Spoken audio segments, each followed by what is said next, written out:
supreme leader is Iran's highest. Seriously injured. That's according to the New York Times. ኢራን ከመጋረጃው ጀርባ የሙጅታባ አዲስ መንግስት ጥልቅ ሚስጥራት ኒውዮርክ ታይምስ እና አልጀዚራ ተፋጠዋል። Severe leg injury, his leg has been operated on. There are suggestions that ኒውዮርክ ታይምስ 20 የኢራን ወሳኝ መሪዎች ሚስጥር ነግረውኛል ስሙኝ እያለ ነው። አልጀዚራ ደግሞ በበኩሉ ኒውዮርክ ታይምስ ተሸውዷል ባይ ነው። ታዋቂው የኒውዮርክ ታይምስ ጋዜጣ እንዲህ ብሎ ይጀምራል።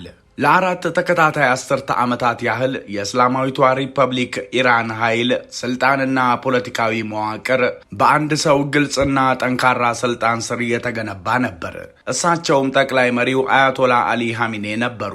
የእሳቸው ግርማ ሞገስ ያለው ምስል በየጎዳናው፣ በየመስጊዱ፣ በየመንግስት መስሪያ ቤቱና በህዝብ መገልገያ ስፍራዎች ሁሉ በጉልህ ተሰቅሎ ይታይ ነበር። ድምጻቸው በየዕለቱ በቴሌቪዥን በሬዲዮና በስብከት መድረኮች ላይ ይሰማ ነበር።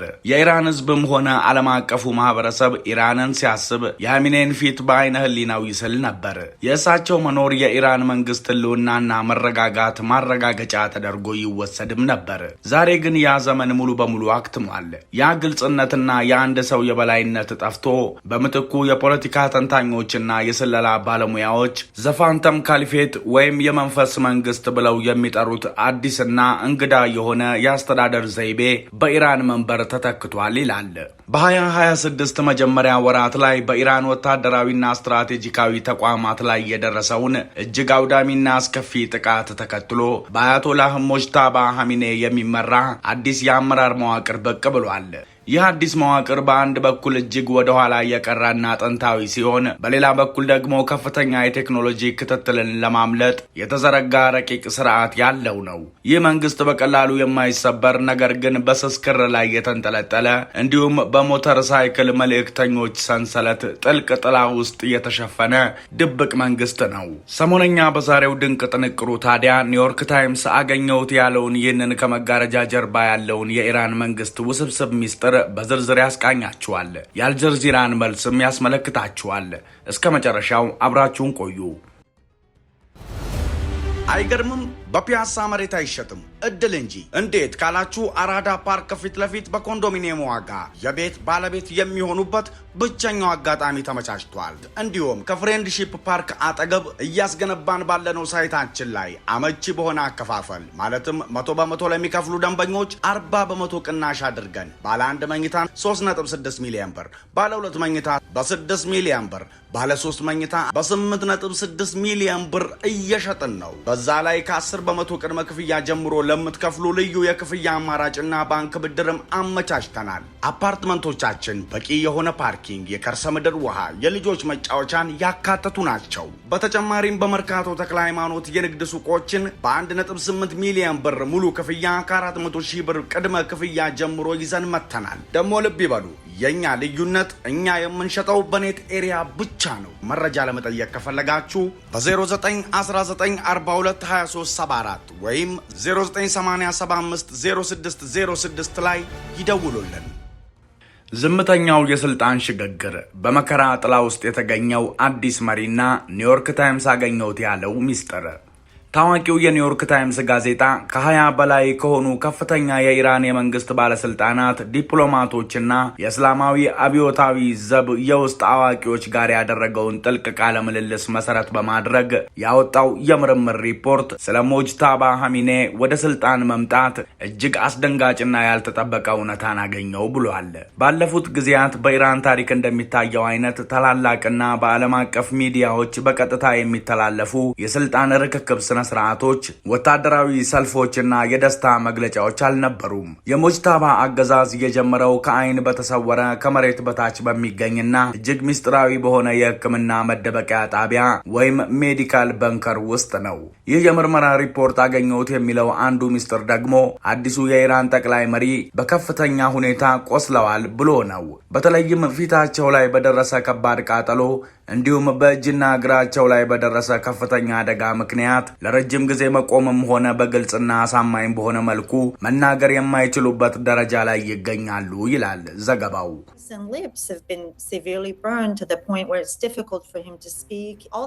ቫሊ ኤ ፈቂህ ወይም ጠባቂ የህግ ሊቅ በመባል በሚታወቀው የሺያ እስልምና ሃይማኖታዊና ፖለቲካዊ ባህል ውስጥ ጠቅላይ መሪው መለኮታዊ ጥንካሬን፣ ፍጹም ጤናንና የማይበገር ኃይልን ማንጸባረቅ አለበት ተብሎ ይታመናል። በመሆኑም ይህ የአዲሱ መሪ አካላዊ ድክመትና ከባድ የጤና እክል እጅግ ከፍተኛ ጥበቃ የሚደረግለት ህልውናን ሊፈታተን የሚችል የሀገር ሚስጥር ሆኗል። በዚህም ምክንያት ሞጅታባ የቪዲዮ እገዳ ወይም ቪዲዮ ብላክአውት በመላ ሀገሪቱና በመንግስት ሚዲያዎች ላይ ተግባራዊ አድርገዋል። የኢራን ህዝብም ሆነ የውጭ ጠላቶቻቸው የመካከለኛው ምስራቅ የተቃውሞው ግንባር ከፍተኛ መሪ አካላዊ ቁመናው የፈረሰ የተጎዳና ደካማ መሆኑን እንዳያዩ በማሰብ በማንኛውም የካሜራ እይታ ውስጥ ከመግባት ሙሉ በሙሉ ተቆጥበዋል። ይህ ሁኔታ መሪው በእርግጥ በህይወት መኖራቸውን በራሱ አጠራጣሪ እንዲሆን አድርጎታል። ህዝቡም በጥርጣሬ ውስጥ እንዲወድቅ አስገድዶታል ይላል ዘገባው። ጥንታዊው የትዕዛዝና የእዝ ሰንሰለት ወደ ኢራን መመለስ። በሞተር ሳይክሎች የሚዘዋወሩት የመሪው ደብዳቤዎች። በኒውዮርክ ታይምስ ሪፖርት ውስጥ እጅግ አነጋጋሪው አስገራሚውና የብዙዎችን ትኩረት የሳበው ግኝት የሞተር ሳይክል መልእክተኞች ሰንሰለት የተሰኘው አሰራር ነው። የምዕራባውያን ሀገራትንና የእስራኤልን እጅግ ዘመናዊ የሆነ የሲግናል መረጃ ስለላ፣ የድምፅ ጠለፋና የሳተላይት ክትትልን ለማምለጥ ሲባል የኢራን አመራር የ21ኛውን ክፍለ ዘመን ዲጂታል ቴክኖሎጂ ሙሉ በሙሉ እርግፍ አድርጎ ትቷል። ሀገሪቱ በቴክኖሎጂ ወደ ኋላ በመመለስ የህልውና ጦርነቷን እያካሄደች ትገኛለች። በዚህ አዲስ አሰራር መሰረት ትዕዛዞች፣ ከፍተኛ መመሪያዎችና ወታደራዊ ውሳኔዎች ከአሁን በኋላ በከፍተኛ ደረጃ በተመሰጠሩ ወይም ኢንክሪፕትድ በሆኑ የመንግስት ሰርቨሮች፣ በኢንተርኔት፣ በመልእክት መለዋወጫ አፕሊኬሽኖች ወይም በስልክ መስመሮች በፍጹም አይተላለፉም። ምክንያቱም እነዚህ ሁሉ የቴክኖሎጂ ውጤቶች በጠላት የሳይበር ጥቃት ሊጠለፉ፣ ሊሰለሉና ሚስጥራቸው ሊጋለጥ ይችላል የሚል ከፍተኛ ስጋት በአመራሩ ዘንድ አለ። በምትኩ ጠቅላይ መሪ ሞጅታባ ሐሚኔ አዋጆቻቸውን፣ የፖለቲካ ሹመቶቻቸውንና ወታደራዊ ትዕዛዞቻቸውን በትንንሽ ወረቀቶች ላይ በገዛ እጃቸው ይጽፋሉ። እነዚህ ወረቀቶች ህጋዊነታቸው፣ ትክክለኛነታቸውና ከመሪው ዘንድ መምጣታቸው የሚረጋገጠው ለየት ባለ ሚስጥራዊ በሆነና ለማስመሰል እጅግ አስቸጋሪ በሆነ አካላዊ ማህተም ነው። እነዚህ ሚስጥራዊና ወሳኝ ማስታወሻዎች በልዩ ሁኔታ በተመለመሉ፣ ታማኝነታቸው በከፍተኛ ደረጃ በተረጋገጡና በከፍተኛ ጥንቃቄ በተመረጡ የኢራን አብዮታዊ ዘብ የሞተር ሳይክል መልእክተኞች አማካኝነት ከሰው ወደ ሰው በሚተላለፍ ሰንሰለት ይጓጓዛሉ። እነዚህ መልእክተኞች ክትትል የሚደረግባቸውን ዋና ዋና አውራ ጎዳናዎችን ትተው የገጠር የጓሮ መንገዶችን፣ አስቸጋሪና ተራራማ መልክዓ ምድሮችን እንዲሁም የሳተላይት እይታ ፈጽሞ የማይደርስባቸውን ስውር ቦታዎችን በመጠቀም ለጦር አዛዦች መመሪያዎችን በጦር ሜዳና በየካምፑ ያደርሳሉ። ይህ አናሎግ ወይም የኋላ ቀር የሆነ የአስተዳደርና የእዝ ስርዓት የመንግስቱ አካል ቢቆስልም የነርቭ ስርዓቱ ግን ለጠላት ኤሌክትሮኒክስ አይኖች ሙሉ በሙሉ የማይታይ የማይደረስበትና የማይጠለፍ መሆኑን አረጋግጧል። ይህ ሁኔታ ኢራንን ወደ 19ኛው ክፍለ ዘመን የጦርነትና የመልእክት ልውውጥ ስልት መልሷታል።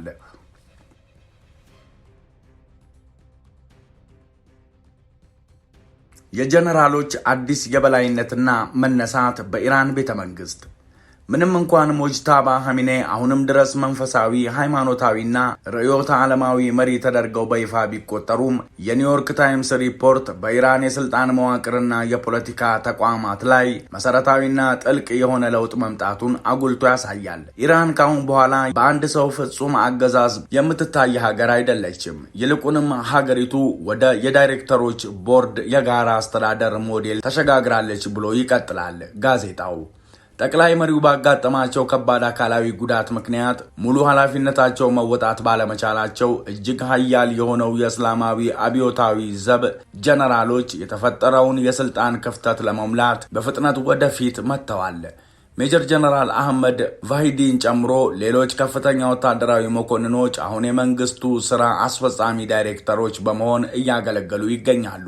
እነዚህ ጀነራሎች በጥንታዊው የማስታወሻ ሰንሰለት አማካኝነት ከመሪው ጋር አልፎ አልፎ ምክክር ያደርጋሉ። ነገር ግን የዕለት ተዕለት የጦርነቱን ሂደት መምራት፣ የብረት ቀለበት የተሰኘውን የኢኮኖሚና ወታደራዊ ከበባ ማስተዳደር፣ ድንበር ማስጠበቅ እንዲሁም ከቀጠናው ኃይሎችና ከዓለም አቀፍ ተዋናዮች ጋር የሚደረገውን ዲፕሎማሲያዊ ድርድር በቀጥታ የሚዘውረውና የሚወሰነው በዚህ ወታደራዊ ቡድን ነው ብሎ ይደመድማል ኒውዮርክ ታይምስ። በሙያቸው የተካኑ የልብ ቀዶ ጥገና ሐኪም የሆኑት የኢራን ፕሬዝዳንት መሱድ ፔዜሽኪያን በተደጋጋሚ በመሪው አልጋ አጠገብና በሕክምና ክፍሉ መገኘት ራሱ ይህንን የስልጣን ሽግግርና የሲቪል መንግስቱን መዳከም አጉልቶ የሚያሳይ ትልቅ ምልክት ነው። የሲቪል መንግስቱና የካቢኔ ሚኒስትሮች ሚና ለስርዓቱ የሕክምና ሎጂስቲክስና አስተዳደራዊ ድጋፍ ወደ መስጠት ዝቅ ብሏል።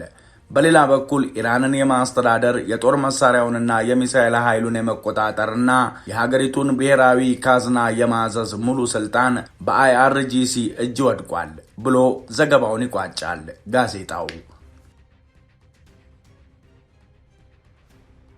የአልጀዚራ ልዩ ምልከታ ኒውዮርክ ታይምስ ተሸውዷል። ይሁን እንጂ ሁሉም አካል በኒውዮርክ ታይምስ ትርክትና ትንታኔ ሙሉ በሙሉ አላመነም። ታዋቂው የመካከለኛው ምስራቅ የዜና አውታር የሆነው አልጀዚራ በአንድ እጅግ ጥልቅ በሆነ የትንታኔ ጽሑፉ ላይ አሳሳቢና ተቃራኒ የሆነ አመለካከትን አቅርቧል። የዚህ ጽሑፍ ርዕስም ቴህራን ዓለም እንዲያነበውና እንዲያምነው የምትፈልገው ታሪክ የሚል ነው። የአልጀዚራ የፖለቲካ የደህንነትና የስለላ ጉዳዮች ተንታኞች አንድ ወሳኝ ጥያቄ ያነሳሉ። በዓለም ላይ ካሉ እጅግ ጥርጣሬ ካላቸው ሚስጥር ከሚጠብቁና የውጭ ጋዜጠኞችን ከሚጠሉ መንግስታት አንዱ በሆነው የኢራን መንግስት ውስጥ እንዴት ከ20 በላይ የሚሆኑ ከፍተኛ ባለስልጣናትና የጦር ጀነራሎች በድንገት ለአንድ የአሜሪካ ጋዜጣ ያውም ለኒውዮርክ ታይምስ ሚስጥር ለማውጣት ተስማሙና ወሰኑ የሚል ነው።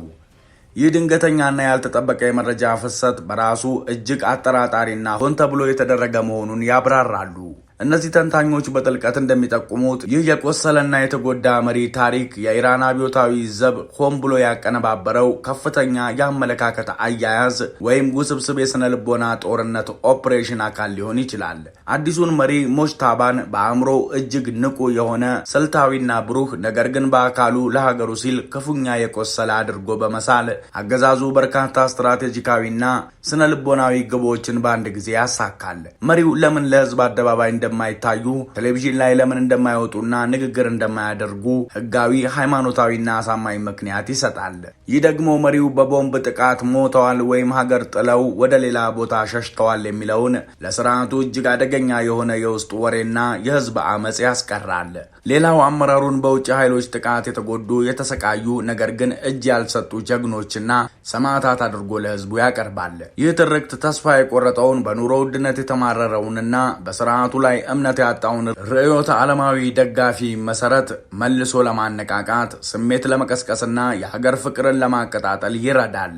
በተጨማሪም መሪው ቀስ በቀስ እያገገሙ ነው የሚል ትርክት በመፍጠር አይአርጂሲ ሙሉ ስልጣኑን ለማጠናከር የተበታተነውን ጦር መልሶ ለማደራጀትና የውስጥ የፖለቲካ ችግሮችን ለመፍታት የሚያስፈልገውን ወሳኝ ጊዜ ይገዛል።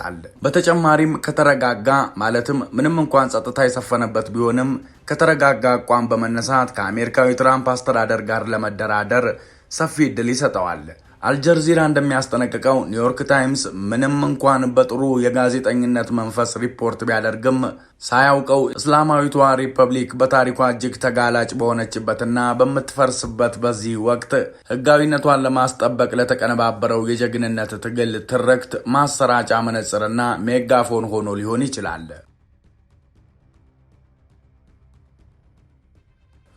የሞጅታባ መንግስት ግራ የተጋባ አገዛዝ ወይስ እንደ ንስር ራሱን እያደሰ ያለ ባለጉልበት? በሚያዝያ 2026 መገባደጃ ላይ ያለው የኢራን አመራር ሁኔታ ፍጹም ግራ አጋቢና ሊታመን የማይችል ፓራዶክስ ነው። የ21ኛው ክፍለ ዘመን እጅግ ዘመናዊ ዲጂታልና አውዳሚ የጦር መሳሪያዎችን፣ ስለላዎችንና የሳይበር ጥቃቶችን ለመቋቋምና በህይወት ለመትረፍ ሲል ወደ 19ኛው ክፍለ ዘመን የጦር ስልት፣ የመልእክት ልውውጥና የእጅ ጽሑፍ ዘዴዎች የተመለሰ መንግስት ነው። የኒውዮርክ ታይምስ ሪፖርት እየሞተ ላለና በነፍስ አውጭኝ ውስጥ ላለ አገዛዝ የምናየው እውነተኛ መስኮት ይሁን ወይም ደግሞ ስልጣኑን እያጠናከረ ላለ የጸጥታና ወታደራዊ መሪዎች ስብስብ እንደ መከላከያ ጋሻ ሆኖ እንዲያገለግል በከፍተኛ ጥበብ የተተከለ የውሸት የስነ ልቦና ታሪክ ይሁን ገና ወደፊት የሚታይ ይሆናል። ሆኖም አንድ እርግጠኛ የሆነና ማንም የማይክደው ነገር አለ። እርሱም የኢራን መጋረጃ ከመቼውም ጊዜ በበለጠ በጥብቅ ተዘግቷል። የፖለቲካው ሚስጥሩም እጅግ ጠልቋል። ከዚያ ጥቁርና ወፍራም መጋረጃ ጀርባ አያቶላህ ሞጅታባ ኻሜኔይ ተአምራዊ የተባለውን የመትረፍና የስልጣን ማቆየት ሂደት በጥበብ እየመራ ያለ እጅግ ብሩህ ስትራቴጂስት ሊሆን ይችላል። አሊያም ደግሞ ቁጥጥር የሚደረግበትን የሀገር ውድቀት ለማስተዳደር በወታደራዊ ልሂቃንና በጀነራሎች ስሙ እንደ ሽፋን እየተንገላታ ያለ ምንም አይነት እውነተኛ ስልጣን የሌለው አሻንጉሊት ሊሆን ይችላል። መላው ዓለም የፖለቲካ መሪዎችና የቀጠናው ሀገራት የቴህራንን አቧራማ የሞተር ሳይክል መልእክተኞች በከፍተኛ ጉጉት፣ ስጋትና ጥርጣሬ ይመለከቷቸዋል። ምክንያቱም በእነዚህ መልእክተኞች እጅ በሚገኙት በሚስጥር ማህተም በታተሙት ትንንሽ የቆሸሹ ወረቀቶች ላይ የሰፈረው የእጅ ጽሑፍ በመካከለኛው ምስራቅ ታሪካዊና ዘላቂ ሰላም እንዲሰፍን ወይም አጠቃላይና አውዳሚ የሆነ ቀጠናዊ ጦርነት እንዲቀሰቀስ የሚወስን የመጨረሻው ቁልፍ ቃል መሆኑን ሁሉም ጠንቅቆ ያውቃልና። ይህ የኢራን ውስጣዊ ሁኔታ የዓለምን የፖለቲካና የኢኮኖሚ አቅጣጫ ሊቀይር የሚችል የዘመናችን ታላቅ የታሪክ ክስተት ነው። የተወደዳችሁ የሰሞነኛ ቤተሰቦች የዛሬው ጥንቅራችን ይህንን ይመስል ነበር። አብራችሁን ስለቆያችሁ ምስጋናችን ከልብ ነው። ሰብስክራይብ በማድረግ ቤተሰብ ሁኑን። ሰናይ ጊዜ። ሰላም በምድራችን ላይ ይስፈን። ሰላም።